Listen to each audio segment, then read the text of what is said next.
ನಮಸ್ಕಾರ ವೀಕ್ಷಕರೇ, ನಮ್ಮ ಚಾನಲ್ಗೆ ಸ್ವಾಗತ. ನಮ್ಮ ಚಾನಲ್ ನಿಮಗೆ ಇಷ್ಟವಾಗಿರುವಂತಹ ಸಂದರ್ಭದಲ್ಲಿ ದಯವಿಟ್ಟು ಸಬ್ಸ್ಕ್ರೈಬ್ ಮಾಡಿ ಅಂತ ಹೇಳ್ತಾ, ಈ ದಿನ ನಮ್ಮ ವಿಡಿಯೋದಲ್ಲಿ ಮಹಾಲಕ್ಷ್ಮಿ ಅನುಗ್ರಹ ಯಾವ ರೀತಿ ಪಡೆಯಬೇಕು, ನಮ್ಮ ಮನೆಯಲ್ಲಿ ನಾವು ವಾಸಿಸ್ತಾ ಇರುವಂತಹ ಮನೆಗಳಲ್ಲಿ ನಮಗೆ ಧನ ಆದಾಯವನ್ನು ಕೊಡುವಂತಹ ವೃತ್ತಿ ಉದ್ಯೋಗ ಸ್ಥಳಗಳಲ್ಲಿ ಲಕ್ಷ್ಮೀದೇವಿ ಸ್ಥಿರ ನಿವಾಸವಾಗಿರಿಸೋದಕ್ಕೆ ನಾವು ನಿತ್ಯವೂ ಮಾಡಬೇಕಾಗಿರುವಂತಹ ಕೆಲವೊಂದು ಔಪಚಾರಿಕಗಳಿಗೆ ಮಹಾಲಕ್ಷ್ಮೀ ದೇವಿಯ ಅನುಗ್ರಹಕ್ಕೋಸ್ಕರ ಏನು ಮಾಡಬೇಕು ಅನ್ನುವಂತಹ ವಿಷಯಗಳನ್ನು ಈ ವಿಡಿಯೋ ಮುಖಾಂತರ ತಿಳಿದುಕೊಳ್ಳೋಣ. ಯಾವ ಮನೆಯಲ್ಲಿ ಲಕ್ಷ್ಮೀದೇವಿ ಸ್ಥಿರವಾಗಿ ನೆಲೆಸಿರ್ತಾರೋ ಅಂತಹ ಮನೆಯಲ್ಲಿ ಯಾವತ್ತಿಗೂ ಕೂಡ ಧನ ಧಾನ್ಯ ಸಂತೋಷ ನೆಮ್ಮದಿಗೆ ಕೊರತೆ ಇರೋಲ್ಲ. ಮತ್ತು ಅಂತಹ ಮನೆಗಳಲ್ಲಿ ಹಣಕಾಸಿನ ಸಮಸ್ಯೆಗಳಾಗಿರಬಹುದು, ಋಣ ಸಮಸ್ಯೆಗಳಾಗಿರಬಹುದು, ಸಾಲದ ತೊಂದರೆಗಳಾಗಿರಬಹುದು, ಯಾವುದೇ ರೀತಿ ಇರಲ್ಲ. ಪ್ರಮುಖವಾಗಿ ಆ ಮಹಾಲಕ್ಷ್ಮೀ ದೇವಿಯ ಅನುಗ್ರಹದಿಂದ ವೃತ್ತಿ ಉದ್ಯೋಗ ವಿಷಯಗಳನ್ನೋದು ಉತ್ತಮ ಮಟ್ಟದಲ್ಲಿ ಇರುತ್ತೆ. ಅವರ ಕುಟುಂಬ ಜೀವನ, ಅವರ ವಂಶ ನಿತ್ಯವೂ ಕೂಡ ಹಸಿರಾಗಿ ಬೆಳೀತಾ ಇರುತ್ತೆ. ಮತ್ತು ಈ ಮಹಾಲಕ್ಷ್ಮೀ ದೇವಿಯ ಅನುಗ್ರಹಕ್ಕೋಸ್ಕರ ಏನು ಮಾಡಬೇಕು ಅನ್ನುವಂಥ ವಿಷಯಗಳನ್ನು ನಾವು ನೋಡುವುದಾದರೆ, ಆ ಮನೆಯ ಒಡತಿ, ಆ ಮನೆಯಲ್ಲಿರುವಂತಹ ಸ್ತ್ರೀ, ಆ ಮನೆಯ ಜವಾಬ್ದಾರಿಯನ್ನು ನಿಭಾಯಿಸಿರುವಂತಹ ಒಬ್ಬ ಮಹಿಳೆ ಮುತ್ತೈದು ಏನು ಮಾಡಬೇಕು? ಪ್ರತಿದಿನವೂ ಕೂಡ ನಿದ್ದೆಯಿಂದ ಎದ್ದಿದ ತಕ್ಷಣ ಒಂದು ಗ್ಲಾಸಲ್ಲಿ ನೀರನ್ನು ತಗೊಂಡು, ಅಂದರೆ ಒಂದು ಗ್ಲಾಸಲ್ಲಿ ನೀರು ತಗೊಂಡು ಆ ನೀರಿನಿಂದ ಸಂಪ್ರೋಕ್ಷಣೆ ಮಾಡಬೇಕಾಗಿರುತ್ತೆ. ಮನೆಯಲ್ಲಿ 4 ಮೂಲೆಗಳಲ್ಲಿ ಆ ನೀರಿನಿಂದ ಸ್ವಲ್ಪ ಕೈಯಲ್ಲಿ ತಗೊಂಡು ಪ್ರೋಕ್ಷಣೆ ಮಾಡಬೇಕಾಗಿರುತ್ತೆ. ಸೊ ಈ ರೀತಿ ಇರುವಂತಹ ಸಂದರ್ಭಗಳಲ್ಲಿ ಮಹಾಲಕ್ಷ್ಮೀ ದೇವಿ ಸ್ಥಿರವಾಗಿ ಆ ಮನೆಗಳಲ್ಲಿ ವಾಸ ಮಾಡ್ತಾ ಇರ್ತಾರೆ. ಎಲ್ಲಿ ಮಾಡಬೇಕು? ನಿಮ್ಮ ಕೋಣೆಗಳು, ಅಂದರೆ ನಿಮ್ಮ ಹಾಲ್ ಆಗಿರಬಹುದು, ನೀವು ಈ ಹಣಕಾಸು ಮತ್ತು ಈ ಬೀರುಗಳಿಟ್ಟಿರ್ತೀರಲ್ಲ ಅಂತಹ ಕೋಣೆಗಳಾಗಿರಬಹುದು, ನಮ್ಮ ಬೆಡ್ರೂಮ್ ಆಗಿರಬಹುದು, ಪ್ರಮುಖವಾಗಿ ನಿಮ್ಮ ಅಡುಗೆ ಮನೆ ಆಗಿರಬಹುದು. ಆ ತಗೊಂಡಿರುವಂತಹ ಗ್ಲಾಸಿನ ನೀರಿನಿಂದ 4 ಮೂಲೆಗಳಿಗೆ ಪ್ರೋಕ್ಷಣೆ ಮಾಡಬೇಕಾಗಿರುತ್ತೆ, ನೀರು ಚೆಲ್ಲಬೇಕಾಗಿರುತ್ತೆ. ಇನ್ ಕೇಸ್ ಆ ನೀರು ಮತ್ತಷ್ಟು ಉಳಿದಿರುವಂತಹ ಸಂದರ್ಭಗಳಲ್ಲಿ ಅಲ್ಲಿ 4 ಜನ ನಡೆಯುವಂತಹ ದಾರಿಯಲ್ಲಿ ಅಥವಾ ಎಲ್ಲಾದರೂ ಗಲೀಜು ನೀರು ಹೋಗುವಂತಹ ವಿಷಯಗಳಲ್ಲಿ ಒಯ್ಯಬಾರ್ದು. ಆ ನೀರನ್ನು ಎಲ್ಲಿ ಮಾಡಬೇಕು? ಮನೆಯ ಮುಖದ್ವಾರದ ಬಳಿ ಧಾರೆಯಂತೆ, ಸ್ವಲ್ಪ ಎತ್ತರದಲ್ಲಿ ಆ ಗ್ಲಾಸನ್ನು ಇಟ್ಕೊಂಡು ಧಾರೆಯಂತೆ ನೀರನ್ನು ಬಿಡಬೇಕಾಗಿರುತ್ತೆ. ಸೊ ಗೊತ್ತಾಯ್ತಲ್ವಾ? ಈ ಒಂದು ಗ್ಲಾಸಿನ ಮುಖಾಂತರ ನಿಮ್ಮ ಮನೆಯಲ್ಲಿ ಪ್ರೋಕ್ಷಣೆ ಮತ್ತು ಮುಖದ್ವಾರದ ಬಳಿ ನೀವು ಧಾರೆಯ ರೂಪದಲ್ಲಿ ನೀರನ್ನು ಬಿಡುವುದಾದರೆ ಆ ಮನೆಯಲ್ಲಿ ಮಹಾಲಕ್ಷ್ಮೀ ದೇವಿ ಸ್ಥಿರವಾಗಿ ನೆಲೆಸಿರ್ತಾರೆ. ಮತ್ತೊಂದು, ಆ ಮನೆಯ ಯಜಮಾನ ಅಥವಾ ಆ ಮನೆಯ ಒಡತಿ ಮುತ್ತೈದುವೆ ಆ ಮನೆಯಲ್ಲಿ ಏನು ಮಾಡಬೇಕು? ಪ್ರಮುಖವಾಗಿ ಸ್ತ್ರೀಯರು ಅಂದರೆ ತಾವು ಸ್ನಾನ ಮಾಡುವಂತಹ ಸಂದರ್ಭದಲ್ಲಿ ಸ್ನಾನ ಮಾಡುವಂತಹ ನೀರಿಗೆ 1-2-3 ಬೊಟ್ಟಷ್ಟು ಹಾಲನ್ನು, ಕಾಯಿಸಿರುವಂತಹ ಹಾಲಲ್ಲ, ಹಸಿ ಹಾಲನ್ನು, ಅದರಲ್ಲೂ ಕೂಡ ಈ ಹಸುವಿನ ಹಾಲು, ಕ್ಷೀರ ಅಂತ ಏನು ಹೇಳ್ತೀವೋ ಹಸುವಿನ ಹಾಲನ್ನು ಈ ಸ್ನಾನ ಮಾಡುವಂತಹ ನೀರಿಗೆ 2-3 ಬೊಟ್ಟು ಹಾಲಷ್ಟು ಹಾಕಿ, ಮತ್ತು ಗಂಗಾಜಲ ನೋಡಿ, ಈಗ ಎಲ್ಲ ಗ್ರಂಥಿಗಳಲ್ಲಿ ಕೂಡ ನಮಗೆ ಪವಿತ್ರವಾಗಿರುವಂತಹ ಶುದ್ಧವಾಗಿರುವಂತಹ ಗಂಗಾಜಲ ಸಿಗುತ್ತೆ. ಗಂಗಾಜಲವನ್ನು ತಗೊಂಡು ಬಂದು ಸ್ನಾನ ಮಾಡುವಂತಹ ನೀರಿಗೆ 1-2-3 ಡ್ರಾಪ್ ಅಷ್ಟು ಸ್ವಲ್ಪ ನೀರನ್ನು ಬೆರೆಸಿ ಆ ನೀರಿನಿಂದ ಸ್ನಾನ ಮಾಡಬೇಕಾಗಿರುತ್ತೆ. ಅಥವಾ ನೀವೇನಾದರೂ ಪವಿತ್ರವಾಗಿರುವಂತಹ ಪುಣ್ಯ ನದಿಗಳಿಗೆ ಏನಾದರೂ ನೀವು ಇದಕ್ಕೆ ಮುಂಚೆ ಪ್ರವಾಸ ಮಾಡಿದರೆ ಅಲ್ಲಿರುವಂತಹ ನೀರನ್ನು ನಾವು ಈ ಬಟಲ್ಗಳಲ್ಲಿ ತುಂಬಿಕೊಂಡು ಬರ್ತಾ ಇರ್ತೀವಿ ಅಲ್ವಾ. ಆ ನೀರಿನಿಂದ ಶುದ್ಧವಾಗಿರುವಂತಹ ಪವಿತ್ರವಾಗಿರುವಂತಹ ಗಂಗಾ ಜಲವನ್ನು ಈ ಸ್ನಾನ ಮಾಡುವಂತಹ ನೀರಿಗೆ ಬೆರೆಸಿ ಆ ಸ್ನಾನದಿಂದ ಆ ಯಜಮಾನ ಅಥವಾ ಆ ಮನೆಯ ಒಡತಿ ಸ್ನಾನವನ್ನು ಮಾಡಬೇಕಾಗಿರುತ್ತೆ. ಸ್ನಾನ ಮಾಡಿದ ನಂತರ ಏನು ಮಾಡಬೇಕು, ಒಂದು ಗ್ಲಾಸಲ್ಲಿ ನೀರನ್ನು ತಗೊಂಡು ಅರಳಿ ಮರದ ಪ್ರದಕ್ಷಿಣೆ ಮಾಡಬೇಕಾಗಿರುತ್ತೆ. ಅರಳಿ ಮರವನ್ನು ನಾವು ನಿಮ್ಮ ಮಹಾವಿಷ್ಣು ಮೂರ್ತಿ ರೂಪದಲ್ಲಿ ಆರಾಧನೆ ಅಂಗಳದಲ್ಲಿ ಮಹಾವಿಷ್ಣುಮೂರ್ತಿಯ ಧರ್ಮಪತ್ವ ದೇವಸ್ಥಾನ ಬಳಿಯ ಬಳಿಯುವಂಥದ್ದು ಯಾರು, ಶ್ರೀ ಮಹಾಲಕ್ಷ್ಮಿ. ಅರಳಿ ಮರದ ಬೇರೆ ಮಹಾವಿಷ್ಣು ಆರಾಧನೆ ಮಾಡುವುದರಿಂದ ಮಹಾವಿಷ್ಣುವಿಗೆ ಈ ಜಲದಿಂದ ಅಭಿಷೇಕ, ಅರಳಿ ಮರದ ನೀರಿನ ತಪಾಸಣೆ ನೀರಿನಿಂದ ಬಿಟ್ಟು ಪ್ರೋಕ್ಷಣೆ ಮಾಡುವುದರಿಂದ ಶ್ರೀ ಮಹಾವಿಷ್ಣು ಮತ್ತು ಶ್ರೀ ಮಹಾಲಕ್ಷ್ಮೀ ದೇವಿಯ ಅನುಗ್ರಹವು ನಮಗೆ ಅಚ್ಚುಕಟ್ಟಾಗಿ ನಮಗೆ ಹೊಂದ್ಕೊಂಡು ಬರುತ್ತೆ. ಮತ್ತು ಮನೆಯಲ್ಲಿ ಯಾವ ರೀತಿ ಇರಬೇಕು, ನಾವು ನಿವಾಸ ಮಾಡ್ತಾ ಇರುವಂತಹ ಗೃಹಸ್ಥರು ಮನೆಯಲ್ಲಿ ಸ್ಥಿರವಾಗಿ ಮಹಾಲಕ್ಷ್ಮೀ ದೇವಿ ನೆಲೆಸಬೇಕು, ಮನೆಯಲ್ಲಿ ಸುಖ ಸಂತೋಷಗಳು ತುಂಬಿರಬೇಕು, ಅದೃಷ್ಟವು ಹರಿದು ಬರಬೇಕು ಅನ್ನುವಂತಹ ಸಂದರ್ಭಗಳಲ್ಲಿ ನಮ್ಮ ಮನೆಯಲ್ಲಿ ಅಂದರೆ ಮುಖದ್ವಾರದ ಮುಖಾಂತರ ಒಳಗಡೆ ಪ್ರವೇಶ ಮಾಡಿದ ನಂತರ ನಾವು ಕಸ ಗುಡಿಸುವಂತಹ ಈ ಪೊರಕೆ ಏನಿರುತ್ತೋ ಪೊರಕೆ ಕಣ್ಣಿಗೆ ಕಾಣಬಾರದು. ಇದು ಮಹಾಲಕ್ಷ್ಮೀ ದೇವಿ ಸ್ವರೂಪವಾಗಿ ನಾವು ನಮ್ಮ ಹಿಂದೂ ಮನೆಗಳಲ್ಲಿ ನೋಡ್ತಾ ಇರ್ತೀವಿ. ಸೊ ಆಗಿರೋದ್ರಿಂದ ಈ ಪೊರಕೆ ಕಣ್ಣಿಗೆ ಕಾಣಿಸುವ ರೀತಿಯಲ್ಲಿ ಅಥವಾ ಓಡಾಡುವಾಗ ಕಾಲಿಗೆ ತಗುಲುವ ರೀತಿಯಲ್ಲಿ ನಾವು ಇಡಬಾರದು. ಸೊ ಯಾರಿಗೆ ಕಾಣಿಸದಂತೆ, ಪ್ರಮುಖವಾಗಿ ಈ ಪೊರಕೆಯನ್ನು ಕಾಣಿಸದಂತೆ ಒಂದು ಮೂಲೆಯಲ್ಲೋ ಅಥವಾ ದೂರದಲ್ಲೋ ಇಡಬೇಕಾಗಿರುತ್ತೆ.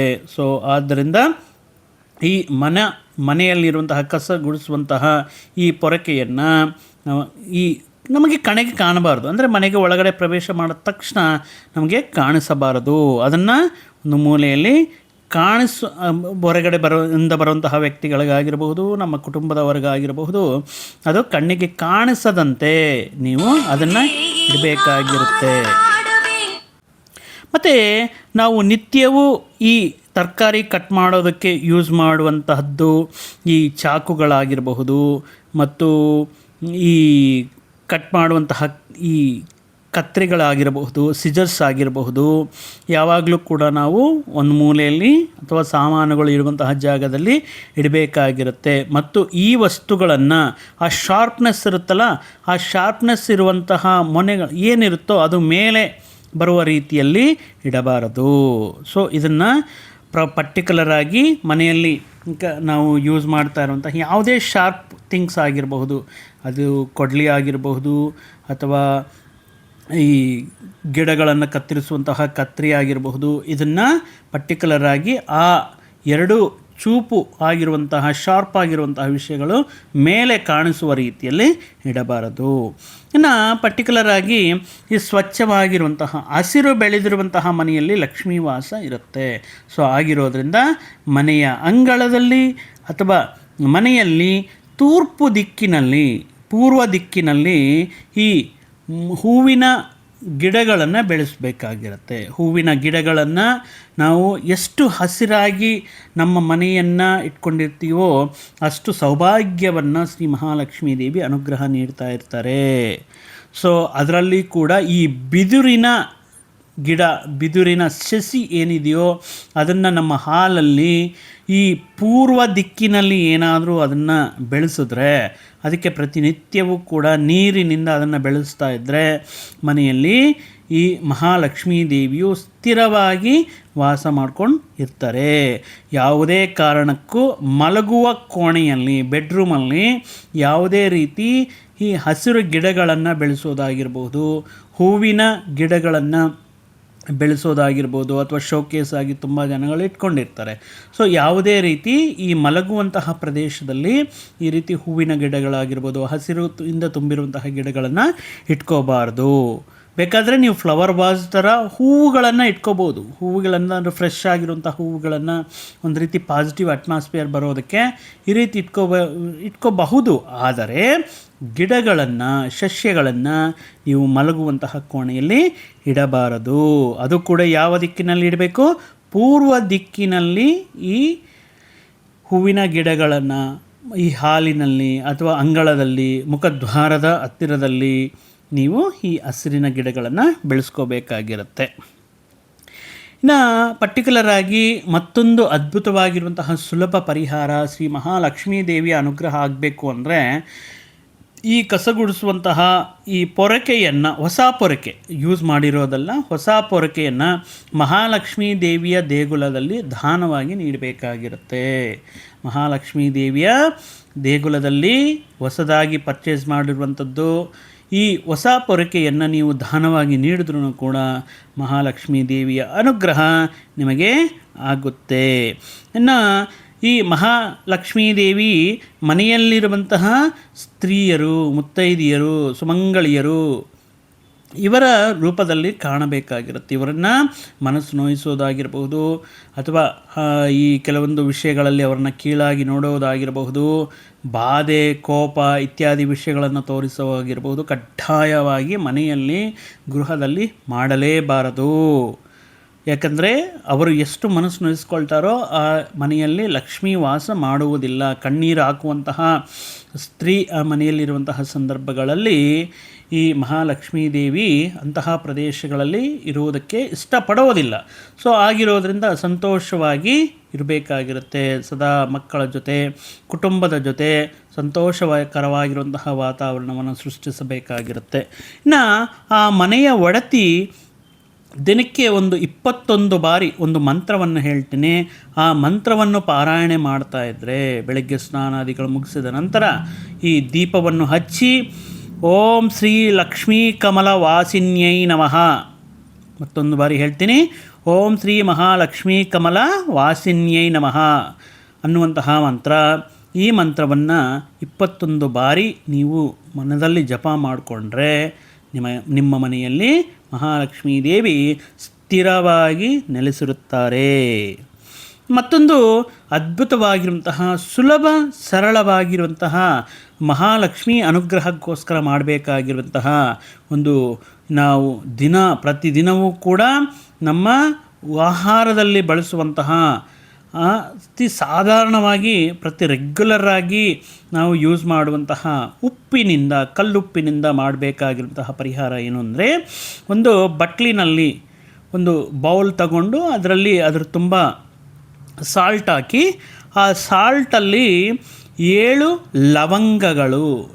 ಲವಂಗಗಳನ್ನು ಆ ಉಪ್ಪಿನಲ್ಲಿ ಹಾಕಿ ಆ ಮನೆಯ ಪ್ರತಿ ಮೂಲೆಯಲ್ಲಿಯೂ ಕೂಡ ಆ ಬಟ್ಲಲ್ಲಿರುವಂತಹ ಉಪ್ಪು ಮತ್ತು ಲವಂಗಗಳ ಮಿಶ್ರಣವನ್ನು ನೀವು ತೋರಿಸ್ತಾ ಬರಬೇಕಾಗಿರುತ್ತೆ. ಮನೆಯಲ್ಲಿ ಏನಾದರೂ ನಕಾರಾತ್ಮಕವಾಗಿರುವಂತಹ ಶಕ್ತಿ, ನೆಗೆಟಿವ್ ಎನರ್ಜಿ ಏನಾದರೂ ತುಂಬಿಕೊಂಡಿದ್ದರೆ ಈ ರೀತಿ ಮಾಡೋದ್ರಿಂದ ಪರ್ಟಿಕ್ಯುಲರ್ ಆಗಿ ಏನಾಗುತ್ತೆ, ಮನೆಯಲ್ಲಿರುವಂತಹ ಈ ನೆಗೆಟಿವಿಟಿ, ನಕಾರಾತ್ಮಕ ಶಕ್ತಿಗಳು, ದರಿದ್ರ ಇತ್ಯಾದಿ ವಿಷಯಗಳೆಲ್ಲವೂ ಕೂಡ ಇದು ಗುಣವಾಗುತ್ತೆ. ಏನು ಮಾಡಬೇಕು, ಮನೆಯೆಲ್ಲ ತಿರುಗಿ ಆ ದಿನ ರಾತ್ರಿಗೆ ಆ ಬಟ್ಲನ್ನು, ಅಂದರೆ ಕಲ್ಲುಪ್ಪು ತುಂಬಿರುವಂಥದ್ದು, ಆ ಕಲ್ಲುಪ್ಪಿನಲ್ಲಿ 7 ಲವಂಗಗಳ ಮಿಶ್ರಮವನ್ನು ನೀವೇನು ಮಾಡಬೇಕು, ಒಂದು ಯಾರಿಗೂ ಕಾಣಿಸುವಂತಹ ರೀತಿಯಲ್ಲಿ ಇಟ್ಟು ಮಾರನೇ ದಿನ ಬೆಳಗ್ಗೆ, ಅಂದರೆ ಪ್ರಮುಖವಾಗಿ ಯಾವ ದಿನ ಮಾಡಿಕೊಂಡ್ರೆ ಒಳ್ಳೆಯದು ಅಂದರೆ ಮಂಗಳವಾರ ಈ ಪರಿಹಾರ ಮಾಡ್ಕೊಳ್ಳೋದಕ್ಕೆ ಪ್ರಯತ್ನ ಮಾಡಿ. ಮಂಗಳವಾರ ನೀವು ಈ ಬಟ್ಲಿನಲ್ಲಿ ಉಪ್ಪು ತುಂಬಿಕೊಂಡು ಕಲ್ಲುಪ್ಪನ್ನು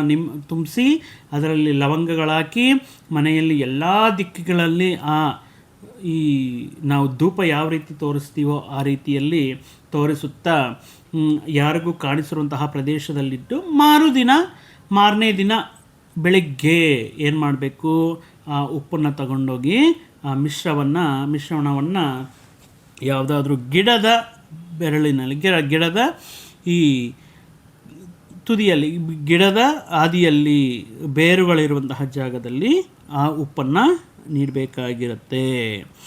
ಮತ್ತೊಂದು ಸುಲಭವಾಗಿರುವಂತಹ ಪರಿಹಾರ ಏನಪ್ಪ ಅಂದರೆ, ಈ ಉಪ್ಪನ್ನು ಮತ್ತು ಈ ಕೆಂಪು ಬಟ್ಟೆಯಲ್ಲಿ ಉಪ್ಪನ್ನು ಒಂದು ಮೂಟೆಯ ರೀತಿಯಲ್ಲಿ ಕಟ್ಟಿ ಅದನ್ನು ಮಂಗಳವಾರ ದಿನ ಮುಖದ್ವಾರದ ಮುಂದೆ ಸೆಂಟರಲ್ಲಿ, ಮಧ್ಯದಲ್ಲಿ ಅದನ್ನು ಕಟ್ಟಬೇಕಾಗಿರುತ್ತೆ.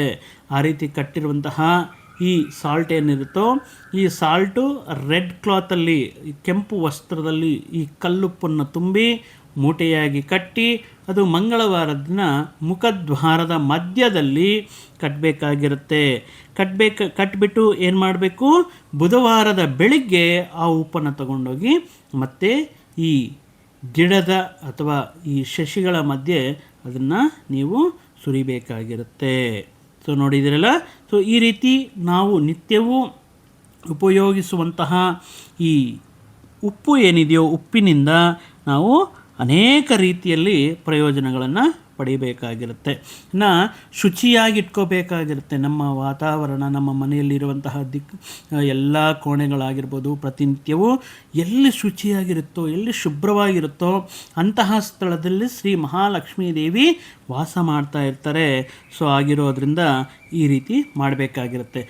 ನೀವು ಪ್ರತಿದಿನ ಅಥವಾ ಪ್ರತಿ ಶುಕ್ರವಾರ ನಿಮ್ಮ ಮನೆಯನ್ನು ನೀರಿನಿಂದ ತೊಳಿತಾ ಇರ್ತೀರ. ಮನೆಯನ್ನು ಈ ತೊಳಿತಾ ಇರುವಂತಹ ಸಂದರ್ಭಗಳಲ್ಲಿ ಆ ತೊಳೆಯುವಂತಹ ನೀರಿಗೆ ಏನು ಮಾಡಬೇಕು, ಕಲ್ಲುಪ್ಪು ಸ್ವಲ್ಪ ಒಂದು ಇಡಿಯಷ್ಟು ಕಲ್ಲುಪ್ಪು ಮತ್ತು ಒಂದು 50 ಗ್ರಾಮ್ನಷ್ಟು ಹಸಿ ಕರ್ಪೂರ, ಈ ಹಸಿ ಕರ್ಪೂರ ಮಿಶ್ರಣವನ್ನು ಆ ನೀರಿಗೆ ಹಾಕಿ ಆ ನೀರಿನಿಂದ ಮನೆಯ ಮೂಲೆಗಳಲ್ಲಿ ಒರೆಸಬೇಕಾಗಿರುತ್ತೆ. ಈ ರೀತಿ ಈ ಪರಿಹಾರಗಳ ಮುಖಾಂತರ ಮಾಡಿದ್ರೆ ಸದಾ ನಿಮ್ಮ ಮನೆಯಲ್ಲಿ ಮಹಾಲಕ್ಷ್ಮೀ ದೇವಿ ನೆಲೆಸಿರ್ತಾಳೆ. ಆ ಮಹಾಲಕ್ಷ್ಮೀ ದೇವಿಯ ಅನುಗ್ರಹ ನಿಮ್ಮ ಮೇಲೆ, ನಿಮ್ಮ ಪರಿವಾರದ ಮೇಲೆ, ನಿಮ್ಮ ಆರೋಗ್ಯದ ಮೇಲೆ, ನಿಮ್ಮ ಹಣಕಾಸಿನ ಸ್ಥಿತಿಯ ಮೇಲೆ, ನಿಮ್ಮ ವೃತ್ತಿ ಉದ್ಯೋಗಗಳ ಮೇಲೆ ಅಪಾರವಾಗಿರುವಂತಹ ಶಕ್ತಿಯನ್ನು ತುಂಬಿರುತ್ತೆ. ಸೊ ಆಗಿರೋದ್ರಿಂದ ಈ ವಿಷಯಗಳ ಮುಖಾಂತರ ನಿಮ್ಮ ಮನೆಯಲ್ಲಿ ನೆಗೆಟಿವ್ ಎನರ್ಜಿ ಇದೆ, ಅಥವಾ ನಿಮ್ಮ ಮನೆಗೆ ಸಾಲದ ತೊಂದರೆಗಳಿದೆ, ಅಥವಾ ಶತ್ರುಕಾಟವಿದೆ, ನರದೃಷ್ಟಿ ಇದೆ, ಹಣ ನಿಲ್ತಾ ಇಲ್ಲ ಅನ್ನುವಂತಹ ಪ್ರತಿಯೊಬ್ಬರೂ ಕೂಡ ಈ ಪರಿಹಾರಗಳ ಮುಖಾಂತರ ನೀವು ಈ ರೀತಿ ಪರಿಹಾರಗಳನ್ನು ಮಾಡಿದರೆ ಅದ್ಭುತವಾಗಿರುವಂತಹ ರಿಸಲ್ಟನ್ನು ಆ ಶ್ರೀಮಾತ್ರೇ ನಮಃ ಶ್ರೀ ಮಹಾಲಕ್ಷ್ಮೀ ದೇವಿ, ಶ್ರೀ ಮಹಾವಿಷ್ಣುಮೂರ್ತಿ ನಿಮ್ಮನ್ನು ಸದಾ ರಕ್ಷಿಸುತ್ತಾ ಕಾಪಾಡುತ್ತಾ ಇರ್ತಾರೆ. ಅವರ ಆಶೀರ್ವಾದ ಸದಾ ನಿಮ್ಮ ಮೇಲೆ ಇರುತ್ತೆ ಅಂತ ಹೇಳ್ತಾ ಈ ವಿಡಿಯೋನ ಇಲ್ಲಿಗೆ ಮುಗಿಸ್ತಾ ಇದ್ದೇನೆ. ಮತ್ತೊಂದು ವಿಡಿಯೋ ಜೊತೆಗೆ ಮತ್ತೊಂದು ಸುಲಭ ಸರಳವಾಗಿರುವಂತಹ ಪರಿಹಾರದ ಮುಖಾಂತರ ನಿಮ್ಮ ಮುಂದೆ ಮತ್ತೆ ಬರ್ತೀನಿ. ಅಲ್ಲಿಯವರೆಗೂ ಎಲ್ಲರಿಗೂ ಶುಭವಾಗಲಿ ಅಂತ ಹೇಳ್ತಾ ಶ್ರೀ ಮಹಾಲಕ್ಷ್ಮೀ ದೇವಿಯನ್ನು ನೆನೆಯುತ್ತಾ ಓಂ ಶ್ರೀಮಾತ್ರೇ ನಮಃ.